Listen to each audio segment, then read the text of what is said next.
नमस्कार, भक्ति दर्शन समाचारमा स्वागत छ। म रचना श्रेष्ठ। आज मिति 2079 साल चैत्र महिनाको 30 गते बिहीबार सूर्य उत्तरायण वसन्त ऋतु वैशाख कृष्ण पक्षको अष्टमी तिथि 12:27 उपरान्त नवमी तिथि रहने चन्द्र राशि धनु ईस्वी सम्वत 2023 अप्रेल महिनाको 13 तारिक शक सम्वत 1945 र नेपाल सम्वत 1143। आज सूर्योदय बिहान 5:44 र सूर्यास्त साँझ 18:27। सर्वप्रथम अहिलेसम्मका प्रमुख समाचार।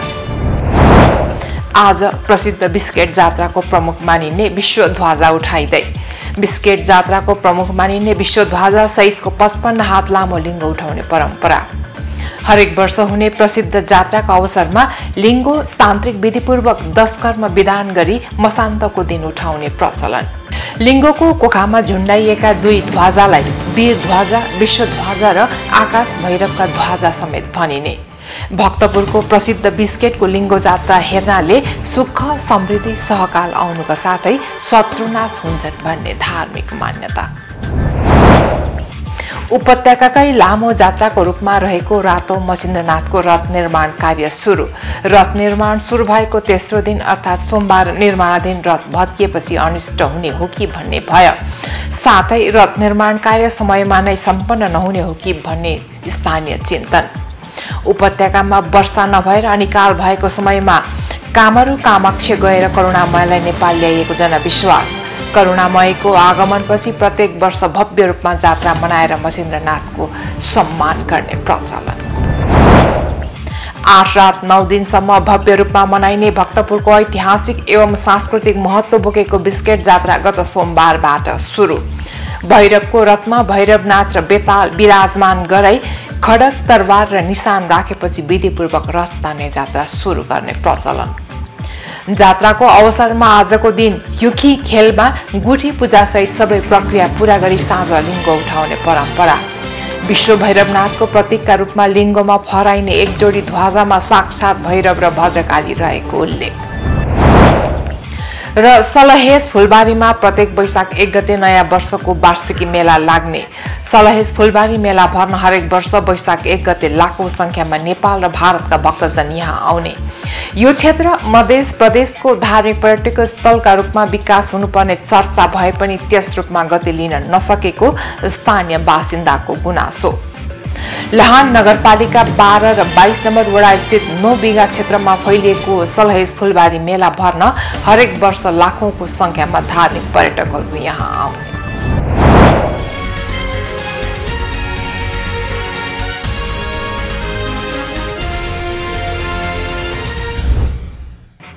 अब समाचार विस्तारमा। भक्तपुरको प्रसिद्ध बिस्केट जात्रा गत सोमबारबाट सुरु भइसकेको छ। स्थानीय भाषामा बिस्का भनिने यो जात्रालाई अहिले बिस्केट भनेर चिनिन्छ। भक्तपुर नगरको केन्द्रमा रहेको 5 तले मन्दिर र भैरवनाथको मन्दिर प्राङ्गणमा निर्माण गरिएको 3 तले पागोडा शैलीको भैरवनाथको रथ तानेर बिस्का जात्रा सुरु भएको हो। आज प्रसिद्ध बिस्केट जात्राको प्रमुख मानिने विश्व ध्वजा उठाइँदैछ। प्रसिद्ध बिस्केट जात्राको प्रमुख मानिने विश्व ध्वजा सहितको 55 हात लामो लिङ्ग उठाउने परम्परा रहेको छ। हरेक वर्ष हुने प्रसिद्ध जात्राका अवसरमा लिङ्गो तान्त्रिक विधिपूर्वक 10 कर्म विधान गरी मसान्तको दिन उठाउने प्रचलन रहेको छ। यस लिङ्गोको कोखामा झुण्डाइएका दुई ध्वजालाई वीर ध्वजा, विश्व ध्वजा र आकाश भैरवका ध्वजा समेत भनिन्छ। भक्तपुरको प्रसिद्ध बिस्केटको लिङ्गो जात्रा हेर्नाले सुख समृद्धि सहकाल आउनुको साथै शत्रुनाश हुन्छन् भन्ने धार्मिक मान्यता रहिआएको छ। यस अवसरमा लिङ्गो उठाउने ठाउँमा पूजा तथा दर्शन गर्न र ल्यासी खेलमा लिङ्गो जात्रा हेर्न आउनेको भिड लाग्ने गर्दछ। एक रिपोर्ट। प्रसिद्ध बिस्केट जात्राको अवसरमा प्रमुख मानिने विश्व ध्वजा सहितको 55 हात लामो लिङ्गो उठाउने परम्परा रहेको छ। लिङ्गो तान्त्रिक विधिपूर्वक 10 कर्म विधान गरी मसान्तको दिन नै उठाउने प्रचलन रहेको छ। लिङ्गो उठाउनु अघि लिङ्गोको कोखा टुप्पोमा नाग र नागिनीको प्रतीक स्वरूप 2 ध्वजा बाँधेर अष्टमातृका प्रत्येक 8 डोरीले वरिपरिबाट तानेर उक्त लिङ्ग उठाउने प्रचलन रहेको छ।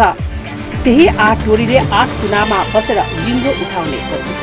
लिङ्गोको कोखामा छुन्ड्याइएका 2 ध्वजालाई वीर ध्वजा, विश्व ध्वजा र आकाश भैरवको ध्वजा समेत भनिन्छ। भक्तपुरको प्रसिद्ध बिस्केटको लिङ्गो जात्रा हेर्नाले सुख समृद्धि सहकाल आउनुका साथै शत्रुनाश हुन्छन् भन्ने धार्मिक मान्यता छ। यस जात्रालाई शत्रुहन्ता जात्रा पनि भन्ने गरिएको छ। लिङ्गो उभ्याइने र ढाल्ने जात्रा नै बिस्केटको प्रमुख जात्रा मानिन्छ। मल्ल राजाले भैरवनाथ र भद्रकालीको रथ जात्रा समावेश गरी तान्त्रिक पूजा विधि विधान समेत थप गरी 8 रात 9 दिनसम्म जात्रा मनाउने प्रचलन थालिएको बताइन्छ। यस अवसरमा लिङ्ग उठाउने ठाउँमा पूजा तथा दर्शन गर्नेको भेट लाग्नुको साथै ल्यासिङकेलमा लिङ्गो जात्रा हेर्न आउनेको पनि उल्लेख्य मात्रामा सहभागिता रहन्छ। यसैगरी आज बिहान हनुमान घाट स्थित चुपन घाटमा स्नान गर्नेको पनि भेट लाग्ने गर्दछ। चुपिन घाटमा स्नान गर्ने मुख धोएर ल्यासिङखेलमा लिङ्ग उठाउने ठाउँमा गएर पूजा तथा दर्शन गरे पुण्य प्राप्त हुने मान्यता अनुसार दर्शन तथा पूजा गर्नेको भेट लाग्ने मान्यता छ। यस्तै बिस्केट जात्राको अवसरमा भक्तपुरको पोटरी स्क्वायर स्थित कुमाली टोलमा स्थानीयले हात नभएको लिङ्ग उठाउने परम्परा रहेको छ। त्यस्तै मध्यपुर थिमीको महालक्ष्मी मन्दिर अगाडि पनि थिमीका बासिन्दाले लिङ्ग उठाउने गर्दछन्। यहाँ लिङ्ग उठाएपछि जिब्रो छेड्ने व्यक्तिको व्रत सुरु हुने र वैशाख 2 गते जिब्रो छेडेपछि मात्र व्रत समापन हुने परम्परा रहेको छ। उपत्यकाकै लामो जात्राको रूपमा रहेको वर्षा र सहकालका देवता रातो मसिन्द्रनाथको रथ निर्माण कार्य अहिले सुरु भइसकेको छ। रथ निर्माण सुरु भएको तेस्रो दिन अर्थात् सोमबार निर्माणाधीन रथ भत्किएको थियो। उक्त रथ भत्किएपछि अनिष्ट हुने हो कि भन्ने भय र समयमा नै निर्माण कार्य सम्पन्न नहुने हो कि भनेर स्थानीय चिन्तित भएका छन्। जनश्रुति अनुसार उपत्यकामा वर्षा नभएर अनि काल भएको समयमा भक्तपुरका राजा नरेन्द्र देव, काठमाडौँका तान्त्रिक बन्धु दत्त र ललितपुरका ललित ज्यापु मिलेर कामारू कामाक्ष गएर करुणामयलाई नेपाल ल्याएको जनविश्वास रहेको छ। करुणामयको आगमनपछि प्रत्येक वर्ष भव्य रूपमा जात्रा मनाएर उहाँको सम्मान गर्ने चलन रहेको छ। एक रिपोर्ट। भूगोध्य अर्थात् रातो मसिन्द्रनाथको जात्राको लागि गत शनिबारदेखि रथ निर्माण सुरु भएको हो। रथ बनाउन विभिन्न समुदायको आफ्नै भूमिका रहन्छ। काठको काम कारबाही र बेतको काम कुवा समुदायले गर्दछन्। रथमा विशेष काठ बाँझो, खस्रो, लाकुर, फलाक आदि प्रयोग हुन्छ जुन फुलचुकीबाट ल्याइन्छ। पाङ्राको लागि सान्दान र भक्कुको लागि आरु र मैल जातको काठ प्रयोग गरिन्छ। रथको निर्माणमा कुनै प्रकारको किला वा अन्य सामानहरू प्रयोग हुँदैन। रथ काठको चुकुल तथा 16 हातको बेतको भरमा मात्र बनाउने गरिन्छ। यस क्रममा 3 दिनमा बराईहरूले काठको काम सम्पन्न गर्छन् भने उहाँहरूले 11 दिनमा पौ अर्थात् बेत बनाउने कार्य पूरा गर्नुपर्छ। रथ बनाउँदा अचानक भत्किए अनिष्ट हुने स्थानीय मान्यता रहेको छ। सोमबार रथ बनाउने क्रममा ढाँटिएको छ। अनि यो कुरा त हामीले यहाँको भेट्नाले बेडको काम हुन्छ। अब बारीले चाहिँ काठको काम गर्नुहुन्छ। यो बेडको हुँदाखेरि बेडको काम हामीले आजदेखि सुरु गर्नुपर्ने। अब बारीहरूको चाहिँ के भाँच्यो भने चाहिँ अहिलेसम्म सुरु गर्नु पाएको छैन। अब 11 दिनमा काम सघाउनु पर्ने, हामीले कसरी सघाउने कसरी नगर्ने भनेर हामीले जोड पाइरहेको छ। अब हामीले चाहिँ आज साथी पनि बोलाएर ल्याए बेडको काम छिटो काम सघाउँ भनेर अहिलेसम्म हामी बेडको काम गर्नु पाएको छैन। अब भोलिपल्ट हामी काम गर्दाखेरि 11 दिनमा सघाउनै पर्ने भयो। अहिले चाहिँ अब सबै मान्छे ल्याए। अब बेडको काम चाहिँ अब हामीले के हुन्छ त्यो लामो बेड छोटो बेड चाहिँ हामीले छोटाउनु पर्ने हुन्छ। त्यो छोट्याएर चाहिँ बसिरहेको छ हामी। अब यो काम गरे चाहिँ त्यो गोलो त्यो हाम्रो ग्वारब्यामा हुन्छ। यो ग्वारब्यामाको डोरी चाहिँ अब यो चाहिँ पछि गरे हुने हो। अहिले काम नपाएर चाहिँ हामी यो ब्यामा चाहिँ बनाउनु चाहिँ बेरिरहेको छौँ।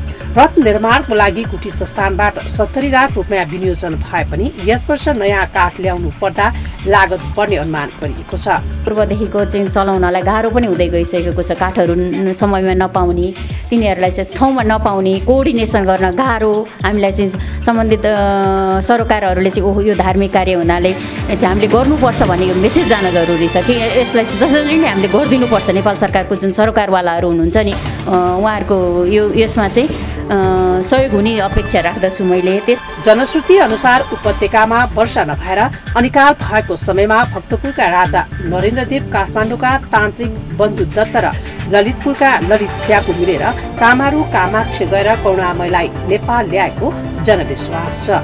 करुणामयको आगमनपछि प्रत्येक वर्ष भव्य रूपमा जात्रा मनाएर उहाँको सम्मान गर्ने प्रचलन भएको छ। तिथिमितिको सन्दर्भमा अब यो 4औं शताब्दीमा पनि यहाँबाट यो जात्रा सुरु भयो भन्ने पनि छ।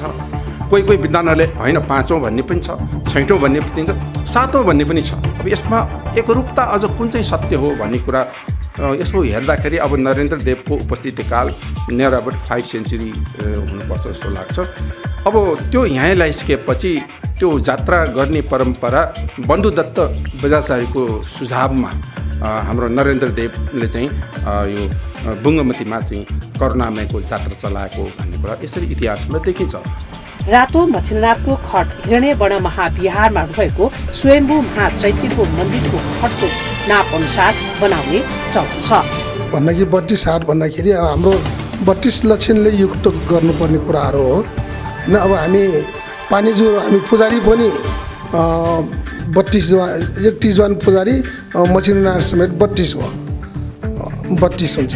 फेरि हाम्रो यो रथको लम्बाइ पनि उचाइ पनि 32 हात नै हो र यो हाम्रो ढमा छ नि, ढमा पनि 32 हात नै हो। अनि हाम्रो यो रथमा हुने पाङ्ग्रा छ नि, कचा पाङ्ग्रा पनि एक चक्कर घुम्दाखेरि 32 हात नै हुन्छ। सबै कुराहरू 32 लक्षणले युक्त हुनुपर्ने। यो 32 हात कम भयो भने यो एकदम बाधा विघ्न हुन आउँछ। रथ बनाउनुको लागि एउटा स्याम्पल नमुना जस्तै चाहिँ त्यो गण्डेल टेम्पलभित्र राखेको चाहिँ मन्दिरको चाहिँ नाप लिनु भनेको त्यो ठिक कुरा हो। आगामी वैशाख 8 गते रातो मच्छिन्द्रनाथलाई रथारोहण गरी 11 गतेदेखि जात्रा सुरु हुनेछ। 8 रात 9 दिनसम्म भव्य रूपमा मनाइने भक्तपुरको ऐतिहासिक एवं सांस्कृतिक महत्त्व बोकेको बिस्क्या अर्थात् बिस्केट जात्रा गत सोमबारबाट सुरु भइसकेको छ। जात्राका अवसरमा भैरवको रथमा भैरवनाथ र बेताल विराजमान गराई खड्ग तरबार र निशान राखेपछि विधिपूर्वक रथ तानेर जात्रा सुरु गर्ने प्रचलन रहेको छ। यस जात्राको अवसरमा आजको दिन यसिखेलमा गुठी पूजासहित सबै प्रक्रिया पूरा गरी साँझ लिङ्ग उठाइने परम्परा रहेको छ। विश्व भैरवनाथको प्रतीकका रूपमा लिङ्गमा फहराइने एक जोडी ध्वजामा साक्षात भैरव र भद्रकाली रहेको उल्लेख गरिएको छ। एक रिपोर्ट। 8 रात 9 दिनसम्म भव्य रूपमा मनाइने भक्तपुरको ऐतिहासिक एवं सांस्कृतिक महत्त्व बोकेको बिस्कार जात्रा गत सोमबारबाट सुरु भएको हो। जात्राका अवसरमा तौमडी स्थित भैरवको रथमा पूजा गर्न बिहानैदेखि भक्तजनको घुइँचो लागेको थियो। पूजा गर्दै भैरवको रथमा भैरवनाथ र बेताल विराजमान गराई खड्ग तरवार र निशान राखेपछि विधिपूर्वक रथ तानेर जात्रा सुरु हुने प्रचलन रहेको छ। जात्राको अवसरमा आजको दिन यासीखेलमा गुठी पूजा सहित सबै प्रक्रिया पूरा गरी साँझ लिङ्ग उठाइने परम्परा छ। सोमबारबाट सुरु भएको बिस्केट जात्राका अवसरमा भैरवको रथ तान्ने क्रममा मध्यराती रथयात्रामा पुगेपछि ढुङ्गा हानहान भई केही भक्तजन घाइते भएको जनाइएको छ। घाइते सबैको उपचार गरी राति 9 बजे घर फर्काइएको र कसैको पनि अवस्था जटिल नरहेको भक्तपुर प्रहरी परिषदले जनाएको छ। साथै ढुङ्गा हानाहान गर्ने 10 जनालाई प्रहरीले राति नै पक्राउ गरेको थियो। प्रमुख जिल्ला अधिकारी खगेन्द्र प्रसाद रिजालले बिस्केट जात्रा स्थानीयवासीको ऐतिहासिक र मौलिक जात्रा भएकाले जात्रामा सुरक्षाकर्मीले हस्तक्षेप नगरेको तर ढुङ्गा हाने क्रम नरोकिएपछि प्रहरीले पक्राउ गरेको बताउनु भएको छ। उहाँले मानवीय क्षति नभएको जानकारी दिँदै जात्रा अवधिभर शान्ति सुव्यवस्था कायम गराउन थप सुरक्षा रणनीति अपनाउने जानकारी दिनुभएको छ। 8 रात र 9 दिनसम्म भव्य रूपमा मनाइने ऐतिहासिक तथा सांस्कृतिक महत्त्व बोकेको बिस्कार जात्राको पहिलो दिन भैरवको रथ तान्दा ढुङ्गा हानहान भएको हो। बिहानैदेखि सबै पूजा सम्पन्न गरेर दिउँसो 4 बजेदेखि पागोडा शैलीमा निर्माण भएको रथभित्र भैरवनाथको मूल देवता र अगाडि बेताल देवतालाई विराजमान गराई मन्दिर प्राङ्गणबाट माथिल्लो र तल्लो टोलतर्फ सोमबार रथ तान्न सुरु गरेको थियो। रथ तान्ने क्रममा सुरुमै माथिल्लो टोलले रथ लैजाने क्रममा रथलाई बुलुबुलु हिटी इनाचो हुँदै मध्यराती दत्तात्रेय नजिक रथलाई पुर्याएका थिए। रथलाई राति नै गङ्गाइटी ल्याउनु पर्नेमा ढुङ्गा हानाहान भएपछि बिथोलिएकोले दचाटैमा राख्नु परेको थियो। त्यसको भोलिपल्ट स्थानीयवासीको सहायतामा रथ तानेर बिहान 9 बजे गैँटीमा राखिएको थियो। बिचका जात्रामा भैरवनाथ र भद्रकालीको रथ तानेर सुरु गरिन्छ। रथको अगाडि र पछाडि राखिने डोरीलाई अष्टमातृका गणको रूपमा लिने गरिन्छ। विक्रम सम्वत अनुसार सौर्य मासको आधारमा चल्ने यो जात्रा विशित अर्थात् सर्प मर्यो भन्ने आधारमा लिच्छवी कालदेखि मनाउँदै आएको छ। थिमीमा प्राप्त नेपाल सम्वत 500 को तमसु पत्रमा यो जात्रा विश्वकेतुलाई सम्झाउने पर्यायको रूपमा विशिक शब्द उल्लेख भएको पाइएको संस्कृत वेदको भनाइ छ। तौमडी स्थित यक्ष मलकोपालामा शिलालेखमा बिस्केट जात्रालाई विश्व जात्रा उल्लेख गरिएको छ भने दरबार स्क्वायरमा रहेको नेपाल सम्वत 808 र 818 को राजा जिता मित्र र उपेन्द्र मल्लको पालामा लेखिएको अभिलेखमा बिस्कात शब्द उल्लेख गरिएको उहाँको भनाइ छ। अहिले पनि तलेजुमा बिस्कात जात्राको संकल्प स्वरूप पूजा अर्चनामा विश्व जात्रा नै उल्लेख गरिन्छ। संस्कृत शब्द विश्वकेतु नै पछि नेवारी नामाकरण हुँदै बिसिका बिस्क बिस्का बिस्कह हुँदै हाल बिस्केट जात्रा हुन पुगेको संस्कृत वेदको भनाइ छ। बिस्केट जात्रामा भैरवको धेरै चर्चा गरिए पनि यो जात्रा विश्वनाथ भैरवको मात्र नभएर उहाँको शक्ति भद्रकालीको पनि भएको बताइन्छ। विश्व भैरवनाथको प्रतीकको रूपमा लिङ्गोमा फहराइने एक जोडी ध्वजामा साक्षात भैरव र भद्रकाली रहेको छ। सलहेस फुलबारीमा प्रत्येक वर्ष वैशाख 1 गते नयाँ वर्षको वार्षिकी मेला लाग्ने गर्दछ। सलहेस फुलबारी मेला भर्न हरेक वर्ष वैशाख 1 गते लाखौंको संख्यामा नेपाल र भारतका भक्तजन यहाँ आउने गर्दछन्। मध्य प्रदेशको धार्मिक पर्यटकीय स्थलका रूपमा विकास हुनुपर्ने चर्चा भए पनि त्यसका रूपमा गति लिन नसकेको स्थानीय बासिन्दाले गुनासो गर्दै आएका छन्। लहान नगरपालिका 12 र 22 नम्बर वडा स्थित 9 बिघा क्षेत्रमा फैलिएको सलहेस फुलबारी मेला भर्न हरेक वर्ष लाखौंको संख्यामा धार्मिक पर्यटकहरू यहाँ आउने गर्दछन्। सलहेस फुलबारीसँग जोडिएको धार्मिक स्थललाई पर्यटक टिकाउने हिसाबले विकास गर्न आवश्यक रहेको बताइएको छ। एक रिपोर्ट। सलहेस फुलबारी प्रत्येक वैशाख 1 गते नयाँ वर्षको वार्षिकी मेलामा मात्र समेत हुन पुगेको छ। मध्य प्रदेशको धार्मिक पर्यटकीय स्थलको रूपमा विकास हुनुपर्ने चर्चा भए पनि त्यस रूपमा गति लिन नसकेको स्थानीय बासिन्दाले गुनासो गरेका छन्। लहान नगरपालिका 12 र 22 वडा नम्बर स्थित 9 बिघा क्षेत्रमा फैलिएको सलहेस फुलबारी मेला भर्न हरेक वर्ष वैशाख 1 गते लाखौंको संख्यामा नेपाल र भारतका भक्तजन आउने गर्दछन्। फुलबारी मेला हेर्न एक दिन आएर अर्को दिन सुनसान हुने गर्छ। फुलबारीमा पर्यटक नरोकिने हुँदा यसले पर्यटन क्षेत्रमा खासै उपलब्धि हुन नसकेको लहान भारतका स्थानीय बासिन्दा बताउँछन्। सलहेस फुलबारीको धार्मिक ऐतिहासिक पक्षलाई समेटेर पर्यटकीय हिसाबले विकास गर्ने हो भने राम्रो आमदानी हुने सम्भावना भए पनि चर्चामा मात्र समेत भएको स्थानीयको गुनासो रहेको छ। वातावरणविद दिनेश यादवका अनुसार सलहेस फुलबारीको धार्मिक पर्यटनका रूपमा मात्र होइन वातावरणीय दृष्टिले सुन्दर स्थल रहेको छ।